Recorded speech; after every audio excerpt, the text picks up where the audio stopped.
Okay, I'm in the second part of Ephesians chapter 5. In the second part, the end of Ephesians chapter 5, Paul spends some time talking about some issues related to marriage, the relationship between a husband and a wife. That's what he spends time talking about in the end of Ephesians chapter 5. And I suspect that for those of you who have been following through this series of messages on the book of Ephesians, that you might have been really looking forward to this part of the letter, expecting me to present some unique and special insights that will all of a sudden make all of this okay. This stuff will make sense. It'll be applicable. We'll have some divine revelation from God through Aaron, those kinds of things. But I'm going to disappoint you. I'll just tell you that right up front. I'm going to disappoint you. I am not going to teach in detail, verse by verse, through these passages. Okay, I'm not going to do that. And there are some reasons why, and I'll tell you why I am not going to do that. And it's understandable if you consider some reasons that I have as to why I won't approach that. But I'm just going to say I'm sorry. I'm going to disappoint you in this case, and instead I'm going to encourage you to consider a lot of the work that has already been done. Okay, that there are lots of other people who have spoken about this subject that's described at the end of Ephesians chapter 5. And in this case, I'm going to encourage you to study what other people have had to say about this, and to explore the unique presentations that other people have. And through that, I think you'll find a lot of good content. Okay, now the problem that the other content is going to have is that they eventually default to living by the law. Okay, which means that they default to living by repentance and obedience. Okay, which means that husbands, you are to love your wives because you're going to be obedient to God. Okay, and wives, you're going to respect your husbands because you're going to be obedient to God. And I think that falls short of what God really has intended. And that if a person decides to pursue that they have a higher probability of sin being stirred up within them due to the natural rebellion of humanity. They never thought about being so unloving or disrespectful until now, and so now they're going to think of some new ways to be that way towards the other person. This can increase sin. If a person feels that they have succeeded in being either loving or respectful, then now they can develop some religious pride.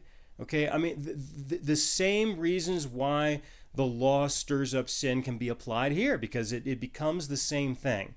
So while there is a lot of fantastic content, I've studied it. All right, the things that are available.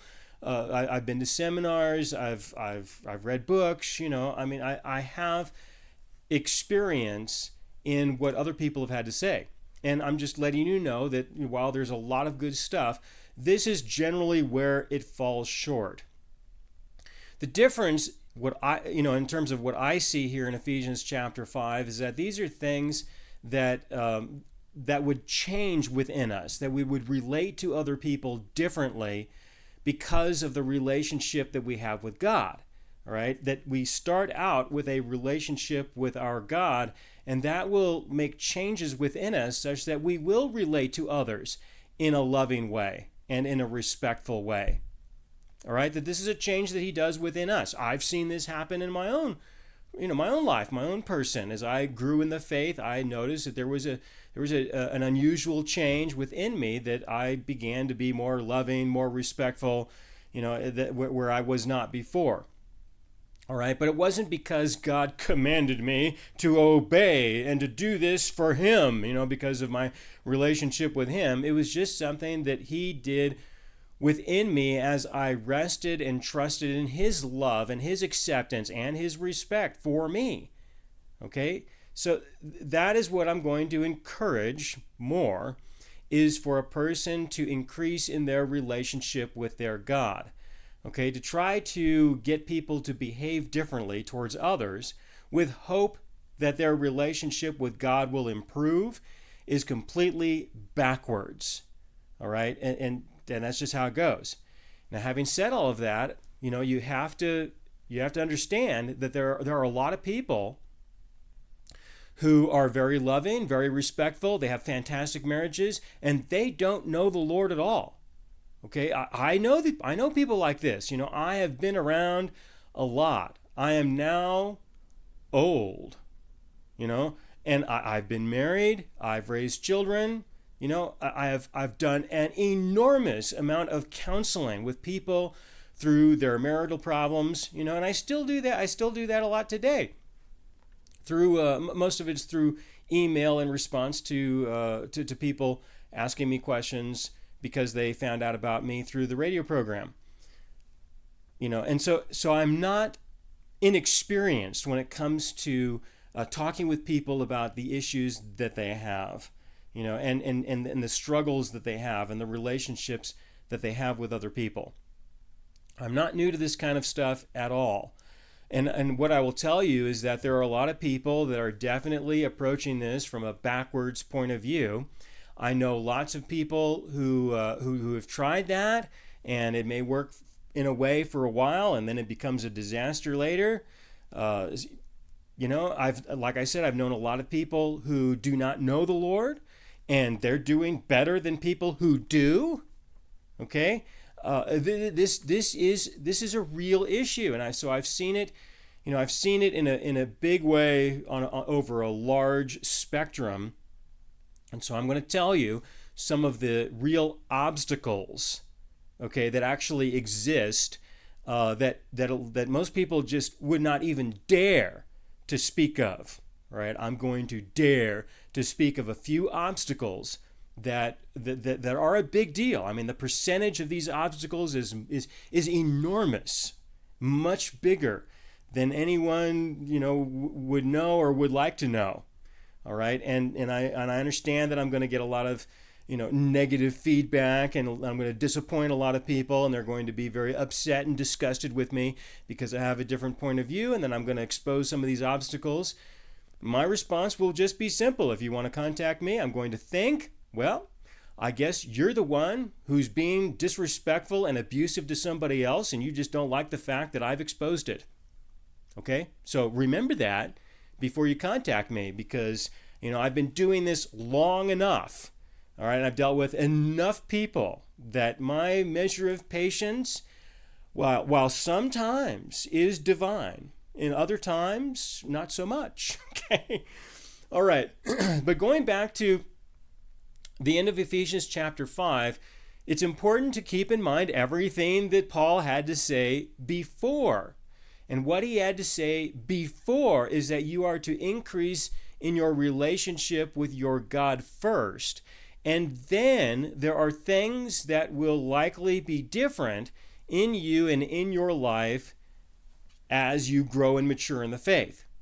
Okay? For example, he speaks about the will of God. This is in Ephesians chapter 5, verse 17. Let me go ahead and turn to that. Ephesians chapter 5, verse 17. Therefore, do not be unwise, but understand what the will of the Lord is.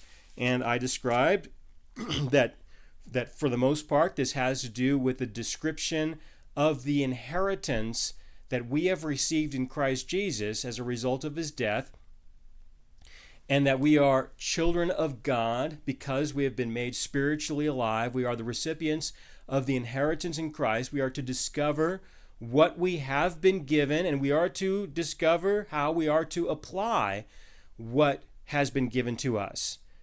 A simple example is love. God loves you.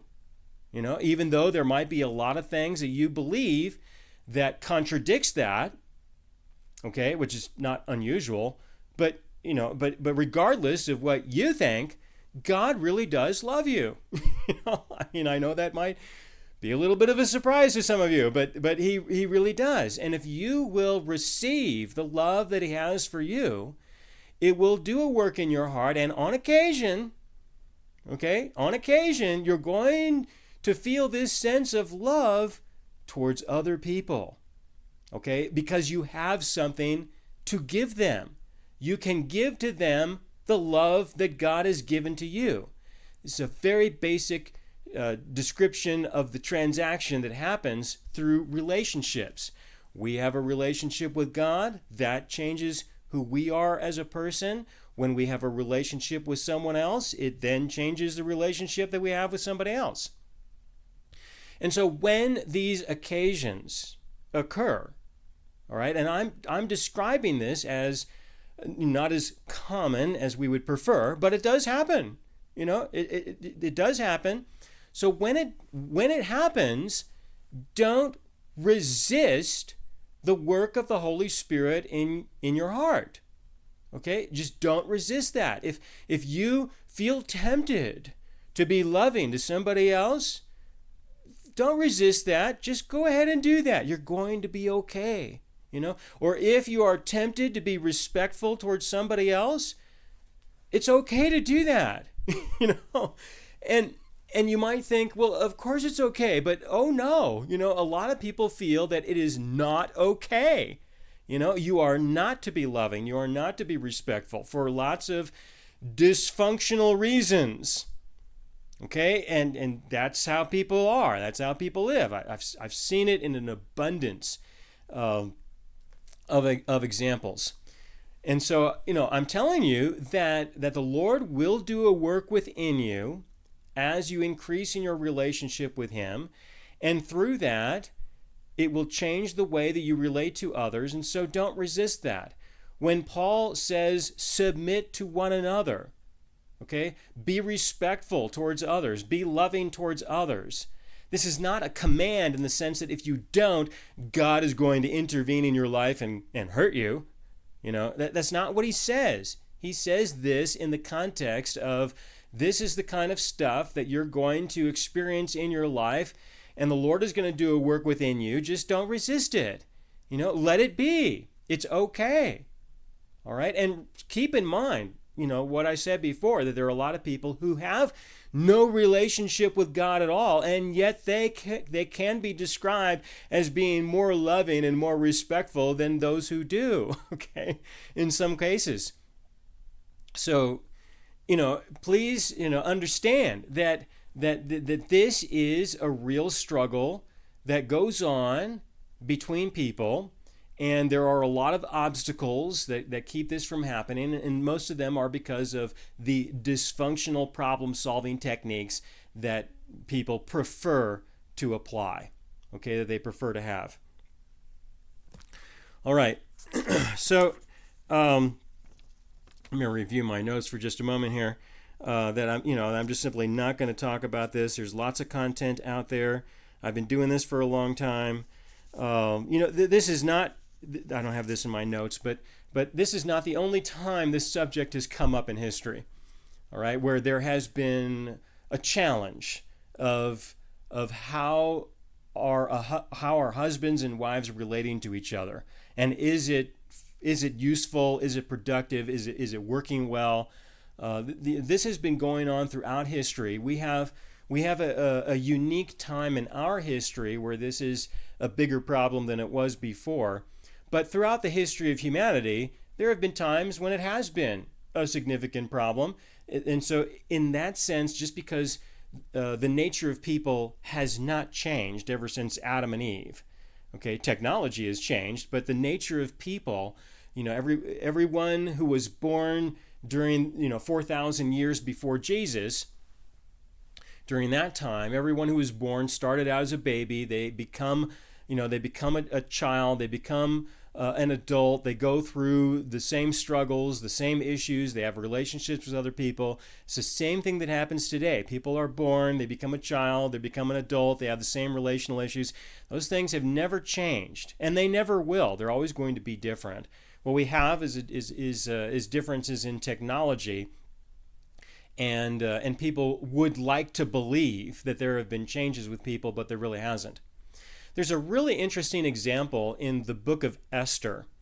If you consider the book of Esther, I'll turn to that in just a moment. Just in chapter 1, it's a really interesting situation, and it has to do with the king and his wife, and he decides to exit the relationship with the queen. All right, because she's being disrespectful towards him. So he says, well, fine, then we will no longer have a relationship. And as he spoke with his advisors and the people there at that time, it was discovered that women were extremely disrespectful towards their husbands. That it was an issue, and they were expecting this problem to increase if the king didn't intervene in some way and do something about it. So in the book of Esther, I'll go to verse 20, chapter 1, verse 20. He says, when the king's decree which he will make is proclaimed throughout all his empire, for it is great, and this is the empire of the Persians, okay, the Medes and the Persians. All wives will honor their husbands, both great and small. And the reply pleased the king and the princes, and the king did according to the word of Memucan.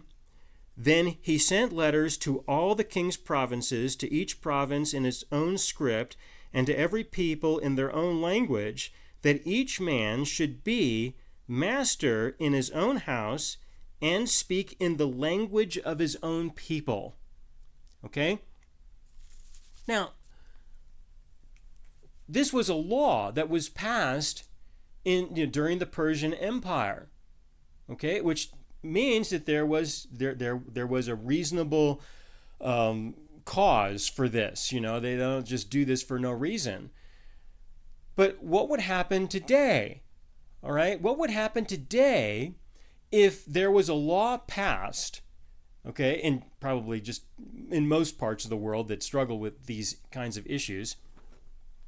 What would happen if there was a law that was passed? Just think about your own community and in your own life.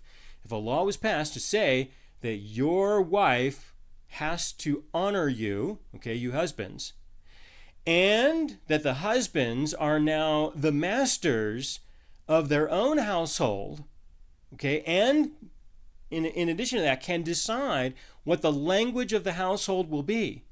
Okay.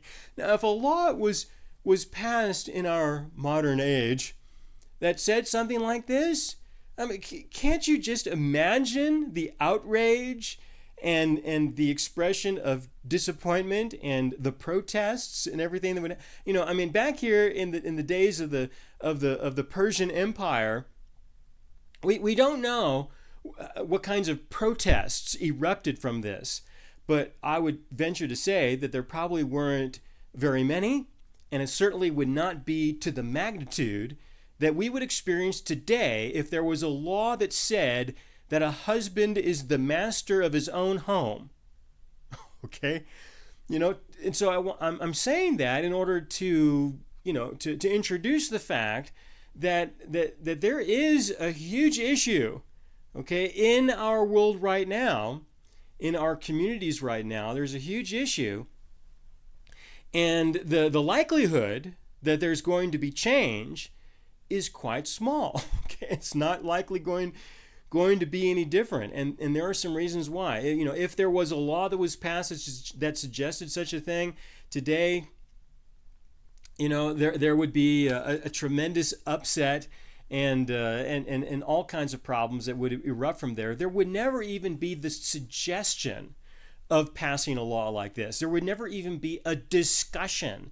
That would not be allowed, or there would be, a significant protest, even to the point of violence, perhaps, in response to even having the conversation. Okay? So I want you to understand that we live in a time period right now where people have, they have a different idea about what these relationships should look like. And everyone is free to have these distorted views. Okay, if you want to have these distorted views, you want to have these views that are contrary to God, good for you. You go right ahead and you enjoy the relationships that you get to have with other people. You go ahead and you do that. Although, just as the king decided to exit the relationship, don't be surprised if there are some people who just don't want to have that kind of a relationship with anybody, to include you. And people exit the relationships with other people all the time because of this unloving and disrespectful behavior that is expressed by various people, whether you're a husband or a wife, or even in all relationships related to men and women. These things come up all the time. Okay, I've dealt with a lot of other people, of men, and women, that I've had to have temporary relationships with in order to resolve certain problems and do certain things and accomplish certain things. And there have been many occasions where I have had to respond to complications and problems, and I've been very successful at responding well to these problems and working through them and getting some great success just by relating to men respectfully and relating to women as if they're my wife, in a loving way. Just through that alone, I've been able to work through a lot of issues that could have become quite problematic, and that's how I've applied this in my own life, not just in my own relationships with through marriage and stuff, but through just general relationships with others. Okay, so you need to understand that the situation presently is very different. So let me give you another example, okay, of how challenging this can be, and why teaching through these verses is not likely going to be a good use of time.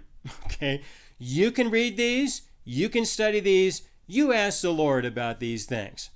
Okay, but I'm not going to try to put a lot of effort into this, because for the most part, our civilization and our culture right now just simply will not allow for these things to take place, for the most part. There are some occasions when people decide that they're going to relate to each other this way, but in other ways it's overruled by other things. Let me give you a good example. Okay, if I was to go to these verses, and I was to say something like, okay, you husbands, love your wives. Okay, if I was to say that, then there of course would be great cheering, and excitement, and rejoicing. Oh yes, amen, brother. Husbands, love your wives. And it's a good thing, all right, to do that. But I want you to know, I want you to think about, well, what's going to be the response if I say something like that? It's going to be positive. All right. In general, the response is going to be very positive. But if I was to say, and you might need to prepare yourself for this, if I was to say, and I'm going to say this in kind of an exaggerated way in order to make a point, all right? If I was to say, woman, respect your husband and submit to him as to God, all right? If I was to say something like that, now for those of you who are in small groups, you probably, and I'm just going to be funny in saying this, you probably sensed a little bit of a disturbance in the force. I don't believe in the force at all. I'm just using this opportunity to exaggerate the humor related to this. You probably felt, that there was some anger, frustration, some fear. And it depends on the person. For you guys, you probably were thinking something like, "Oh my gosh, I can't believe he actually said that." I can't believe he did that. Now it's terror. It's fear. All the relationships here are now going to crumble because half the people secretly like Aaron and the other half absolutely despise him as a person. Okay. And, I can say that because I've seen it before. This is not going to be a surprise. That the guys are generally going to be in terror, in fear, that, oh my gosh, how could such a thing even be spoken of, because of the relational consequences that are going to erupt of great pain and suffering because such a thing is suggested. And then for the ladies, you probably experienced a sense of anger and frustration and disappointment. All right, you might, some would even think, my gosh, since he has said that, he must be put to death. Okay, we must find a way to hurt him. Okay, because they're violent people. All right, they are violent people who think in those ways. And I'm just going to say it, because I've seen it a lot, that if a man suggests such a thing, then there will be violence, all right? In whatever way people can get away with. And if they could get away with taking the person out and throwing rocks at them until they are dead, oh yes, they absolutely, I've known lots of ladies who would absolutely do that. If they could legally get away with it for even suggesting such a thing, that wives should be respectful towards their husbands, submit to them, that sort of thing. If there was a law that was passed or suggested as the king of Persia applied. All right. So, if I was to say these things, I can say one half of what is presented here and everybody rejoices. I say the other half of what is presented here and, crucify me, right? And so how can I teach through these verses when that is the obstacle that I'm faced with? I can do that, but, there's lots of other people who've done that, so you can go ahead and listen to them when it comes to this section. If I was to say something, let me say it a little bit differently in order to, again, exaggerate the point. If I was to say, men, be more respectable, right? Be more respectable. And you probably know lots of men who could definitely make some improvements when it comes to being a respectable person. Men, be more respectable. And of course, there would be great rejoicing and excitement and people, being very thrilled and happy that I would suggest such a thing to men, be more respectable and encourage them to do that. Because the idea is that if you are, then, then their wives will have some reasons as to why they should even bother to respect their husbands at all. All right. So if I say that, just like I would say, husbands, love your wives, then that's okay, right? That's good. People will rejoice in that. But if I was to say, now you wives, you should be more lovable. All right. And again, you probably felt the disturbance in the force, right? Okay. You should be more lovable. If I was to say that, then we have the complete opposite response. Again, crucify me, right? Put me to death. Find some way to intervene in my life and destroy my very existence in whatever way possible, because that is an act of public service. All right? This is what's going on right now. All right? This is the way things are. And while, we would like things to be different, that's just not going to be the case. Okay? Now, just as I described a law with regards to, the Persians, and through that law, the king effectively defined what marriage is. Okay? He presented a definition of this is what marriage is. So also today, we have laws, all right, in all of Western civilization, and most countries, we have laws that define what marriage is. Okay, there is a definition, and this definition changed for our country here in the United States. And then it followed up and it changed in a lot of other countries as well. So for those of you who are watching this from Australia, from Sweden, the Netherlands. I know of you, and then there are some others in other countries as well. You can relate to this. You probably have seen this happen in your own country. I know that it is the same way in others.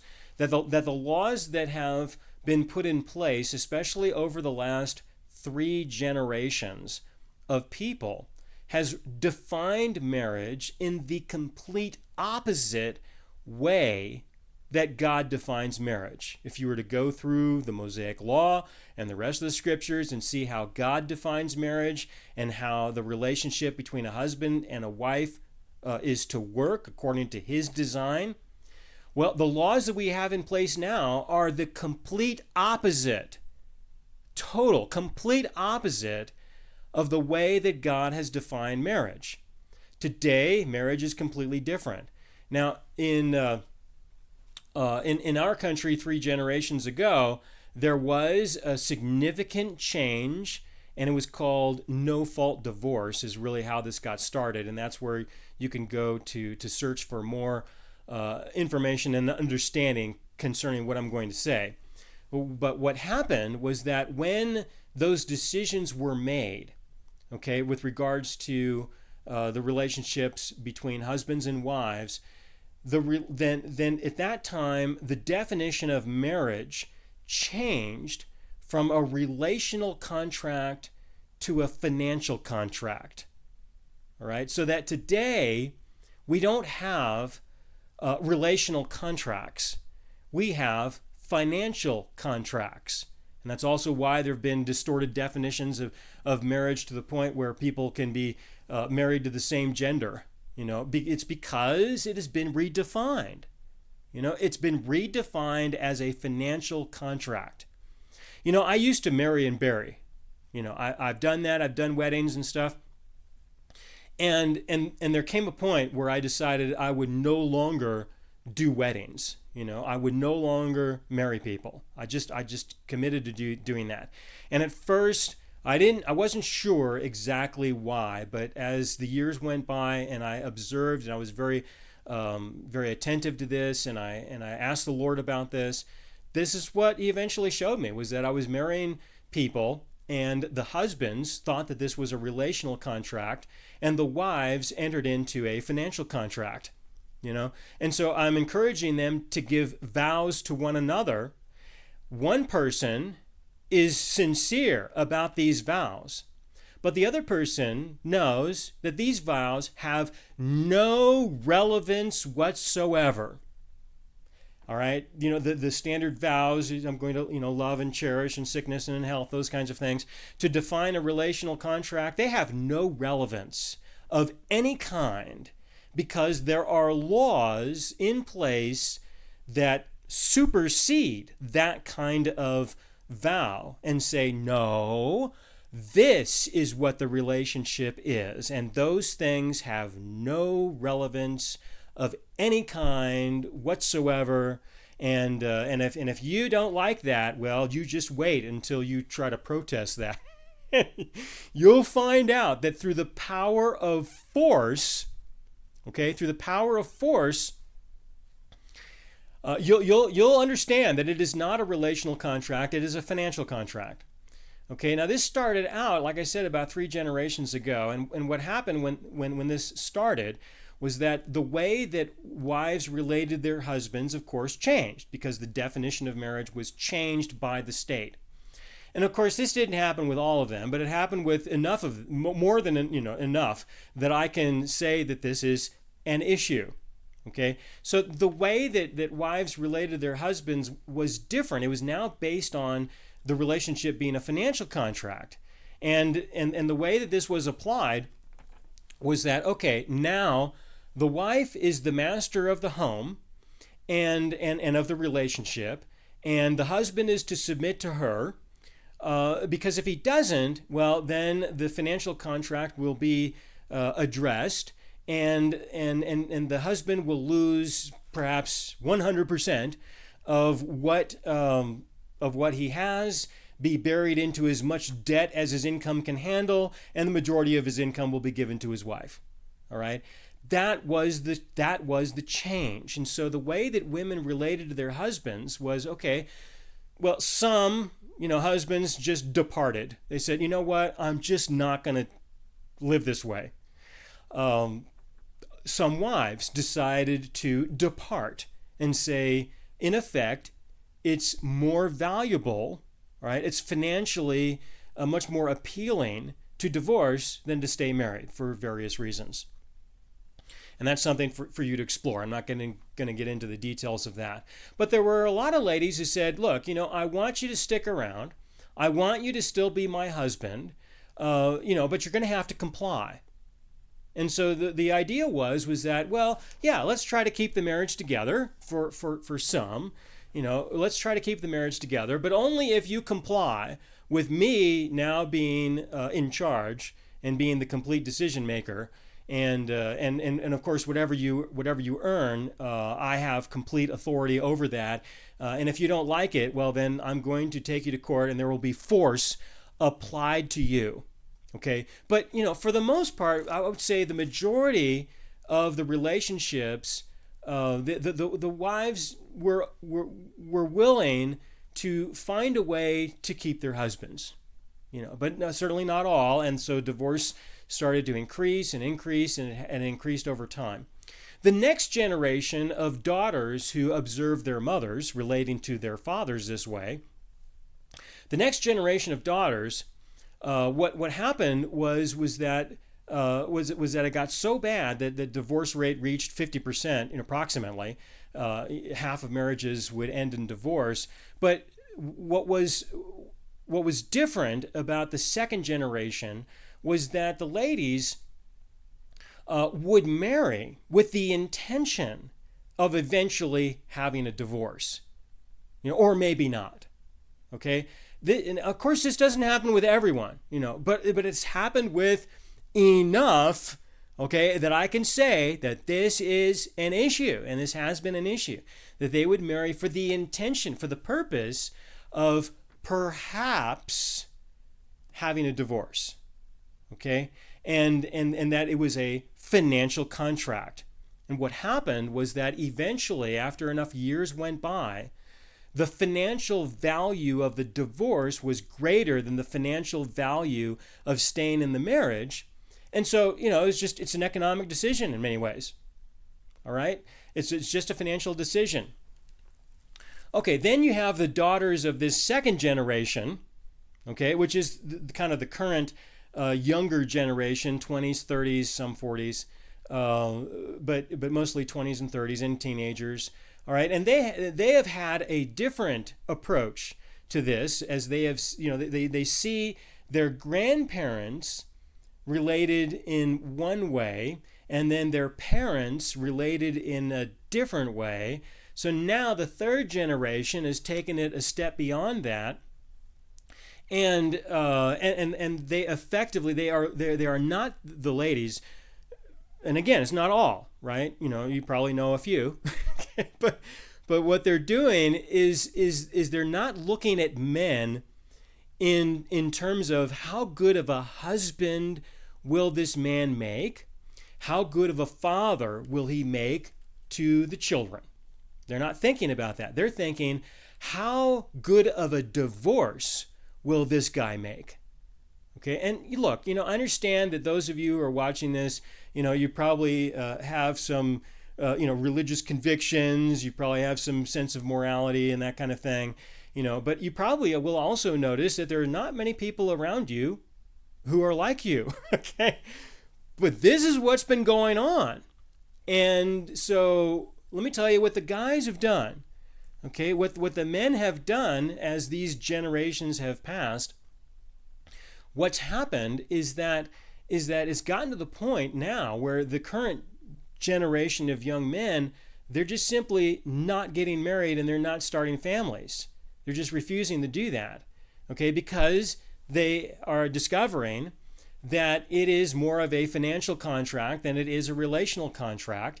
And while they would very much love to have a family, a wife and children, and to take care of them as well, that's going to probably be taken from them. The probability of that just being taken is higher than not, in some cases.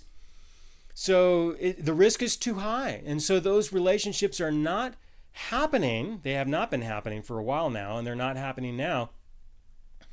And the situation is going to show up. You watch, this is presently, this is 2024. And I am not a prophet, but you watch around 2030, 32, 34, the probability is very high that over 40% of the women between the ages of 20 and 40 or so, over 40%, maybe 45%, will be both childless and single. And, they will not be married. That's where we are going because of the response to the magnitude of disrespect that has been expressed towards guys. They're accepting the rejection of them as a person. All right, let me say it again. That's what's now developing, is that guys are accepting. They're saying, okay, fine, I accept the fact that I am rejected as a person, as for who I am. I'm rejected for that. I'm to be ashamed. I'm to be ridiculed. I'm to be despised. That's that kind of thing. All right. Or here's the good catchphrase. Guys are to be trained. Like they're less than a dog. Is what that really ends up looking like. But that's the consequence. Okay, and that's what you're going to start to see. Another reason why it's not necessarily going to be so useful for me to teach on these verses, because our society and our culture has changed so much. How long will it be before there is a realignment to the idea of having a relational contract until the end of your life? How long is it going to be before that gets realigned, that gets readjusted? I honestly have no idea how many generations in the future that will take before we finally get there, but I'm confident that we will eventually return to that. I just don't. I have no idea how long that may take. I don't think it's going to happen with the people who are alive today. I don't think so. I think maybe two generations after that. We'll see.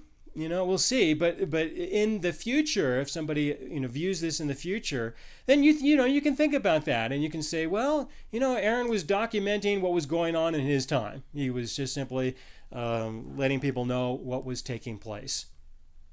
All right. So that's the real obstacle when it comes to why this is just not even worth talking about so much anymore.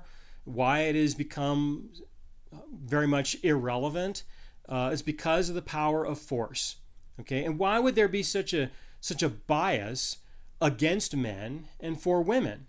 Again, it is a financial decision, and in general, the men produce more value. Okay, economically speaking, as would be measured in dollars, in general, they do produce more value than the wives. All right, and so they have something to take. Okay, so whether you want to argue about who produces more value or not, the fact will end up being shown that the guys have something to take. Okay, there's something to take from them. And so, the legal system is all about, well, let's go after the guys because they have something to take. Or we will take whatever they get in the future. And they're not going to be able to take that much from the ladies. And so they're not going to be able to get so much of a commission off of the legal process of doing this taking. So the bias is against the guys because it's a financial reason, all right? It's not necessarily anything personal. It could be, but not necessarily. It's just a financial decision because it's a financial contract. And that's the way things are, all right? So can a man and a woman have a biblical marriage, as God would define it? Can they relate to each other as a husband and wife? on the basis of a relational contract according to the vows that they share with one another, according to a definition of marriage is completely the opposite of the definition of marriage in our age today. Can you do that? Of course you can. Of course you can. But keep in mind that a lot of the guys are discovering that the risk of that not taking place, that not being followed through with, is so high that they're not even entering into those kinds of relationships anymore. All right, that percentage has been increasing a lot to the point where it is becoming very noticeable. Okay, so I had a lot to say, and of course I could say a lot more. I've just introduced the topic. There's no reason for me to talk about any more stuff, really, so I'm going to go on into chapter 6, and deal with the issues there. But this has not been said. As far as I know, this has not been said. This has not been exposed. This has not been made clear.